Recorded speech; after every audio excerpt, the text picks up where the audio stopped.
nk'uko yabivuze umusalesiyanikazi wa Don Bosco wavuze mu Butaliyani ariko yagiye gukora ubutumwa muri Amerika Latine mu gihugu bita Ecuador mu peuple bita peuple Shwa na abantu babaga muri forêt.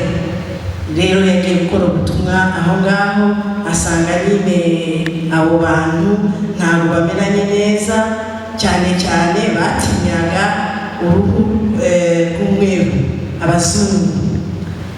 Noneho we umubikira yari umuzungukazi evidama, ariko kugira ngo babakire byasabye imbaraga nyinshi cyane ku buryo shefu w'aho ngaho yari afite umwana mutoya nyine Mariya Mutagatifu Mariya Trocati, ibimenyetso yabitangiye akiriho.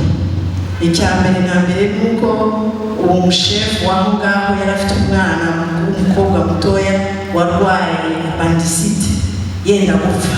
Noneho shefu aravuga ngo bari abantu baje niba bemera koko kugira ngo mbakire mubwire umubikira aze akize umwana wanjye. Umubikira yari umu infirmiere, donc yaravuraga, ariko icyo gihe yabayeho ntabwo yari afite ibyuma bihambaye byo kwa muganga. We yarakoraga ariko akavuga ngo Bikira Mariya utabara ba Kristu niwe uri bubikore. Yagiye nyine yitabye shefu ko bamuhamagaye, aragenda asanga ko umwana arwaye cyane ndagupfa, yarafite akantu kameze nk'urwembe gatoya, niko yakoresheje arabaga abaga umwana aramufasha, umwana arakira. Shefu rero arabakira, ariko kuri we ibyo byose yavuga ko ari umubyeyi Bikira Mariya utabara ba Kristu wabikoze. Shefu rero yarabakiriye abana nabo, niyo mpamvu bamwise artisan de paix et de réconciliation, kubera ko yakoze uko ashoboye kugira ngo afashe abo bantu n'abaza babasanga babane mu bumwe no mu mahoro.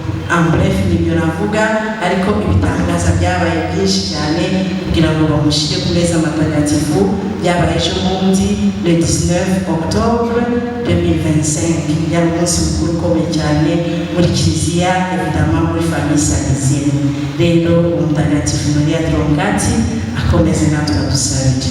Murakoze.